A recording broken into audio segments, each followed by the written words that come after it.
Hey everybody, this is Jamie. Hey, I wanted to take you down to the garage and show you the Airbrush pressure regulator and moisture removal, I guess, device or thing I made using some parts from Harbor Freight.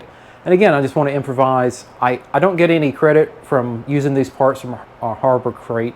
And we even use credit. They're not paying me to do this. I used Harbor Freight stuff because it's local here in town. It's convenient and it's easy to pick up some stuff. So let's go see how I put this thing together to give you some ideas to make your own. All right, stay tuned. We're going to appear in the garage.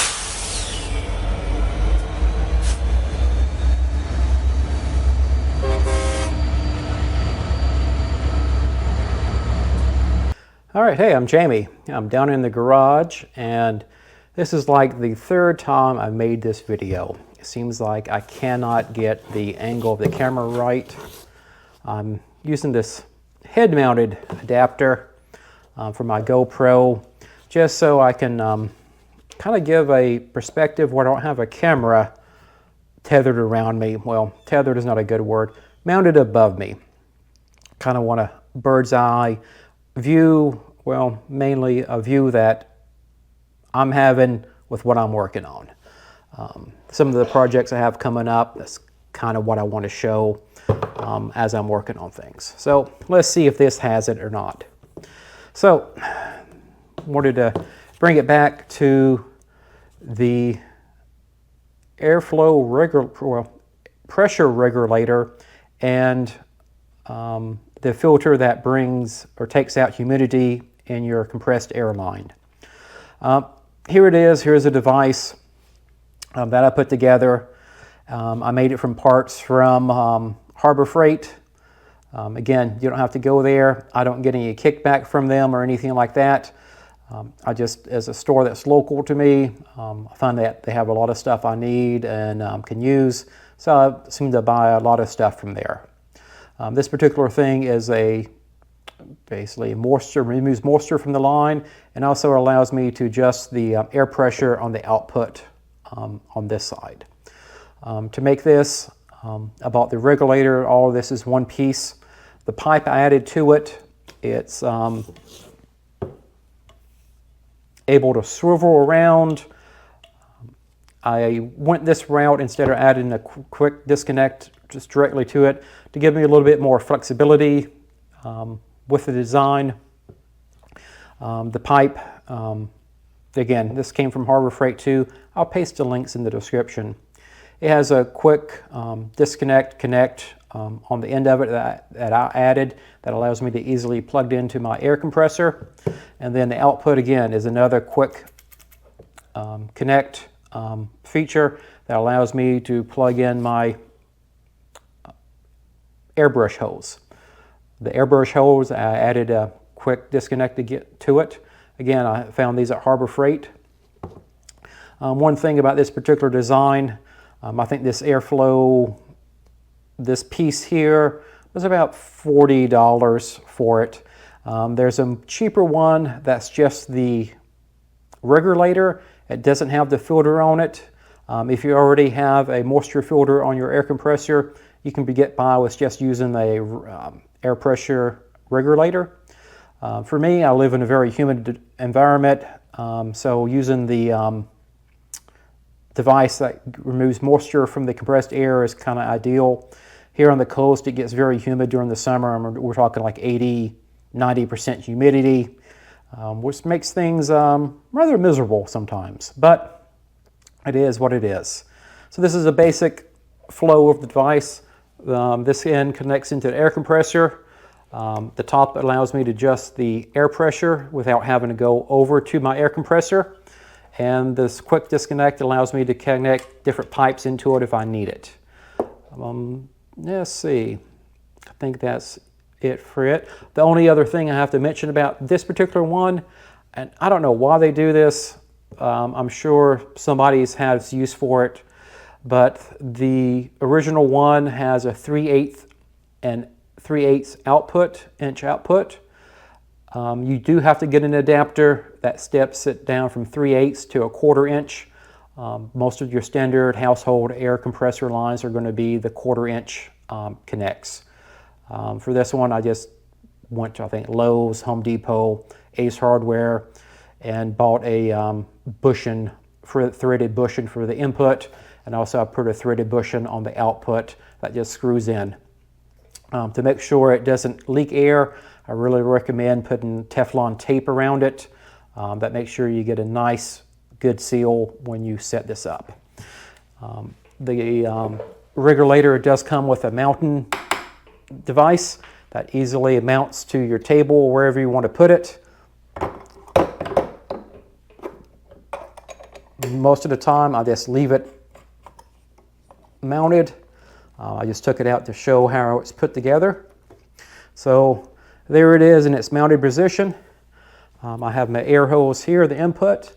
I have the air hose from my air compressor. I can just plug it in, and boom, we can see that we have air pressure on it, and this is my regulator. I can turn it up to get more air pressure, or I can drop it down to put out less air pressure. Using a gravity-fed airbrush, I usually operate around 20 to 15 pounds of pressure, and I find that it's sufficient for most paints that I use. Again, to use it, I'll take my airbrush line, and I have my quick connect on the end of it, and it just plugs in. You also, if you haven't done it already for your air compressors, if you haven't done it already for your airbrushes, I use 2 airbrushes. I have a gravity-fed one, and I have a traditional, I guess not traditional, but a siphon one. To switch these back and forth, I also have a quick connect on my airbrush hose. And it simply plugs in, and you're ready to start painting. I do like the quick disconnect or the quick connect, however you want to say these things. They work both ways. It's quick to connect, quick to disconnect. I like them because you don't have to thread it on your airbrush each time you want to go use it. It saves a little bit of wear, I think, wear on your airbrush, because I always have a bad habit of cross-threading a lot of things. So this is a quick way. Again, if you have multiple airbrushes, especially when you're using and you don't want to mess around with screwing it, unscrewing it, the quick disconnect, connect is basically, it's the way to go. And having this next to me to be able to adjust the air pressure up and down is, as they say, the cat's meow. It's great when you're working with paint and you're mixing paint and you're trying to, let's just be frank. When you're working with some paint, it just flows differently than other paint. And this gives you a quick way to adjust air pressure without having to get up, set your airbrush down, and walk over to your air compressor or whatever else and make the adjustment, then come back and start up where you left off at. I find it's very convenient, and it's a fairly inexpensive way to add some additional functions to your air compressor. Again, mainly I just use that for my airbrushes. And I'm trying to think, is there anything else for that? Again, I'm going to post the links into the description, and that's the basic setup. Again, I bought it from Harbor Freight. You don't have to. You can find it online. I think even Lowe's, Home Depot, Amazon is bound to have something very similar. Again, get creative with it. Find one that's going to suit your needs and work for you. That's what this kind of hobby is all about, figuring out things. And I think that covers it for today. And hopefully this third video is going to be the one. You know, it's very, every time I look at the video, I'm like, oh, I'm not getting it in there. I'm not getting the thing to show and I want to show. So it was a head-mounted thing. It's a good test for it. So I've learned a lot making this video. If you haven't already, subscribe to the YouTube channel. Subscribe to my newsletter. Check out my website. The K&R 90 is painted. I've got a post coming up with that. Probably not going to be this week, but next week, that shows the near completion of that painted with the DCC controller in there, DCC decoder in it. All the LEDs have been mounted, so that's looking really good. And I'm excited to get some other details made for it, and printed, and that's what we'll be working on.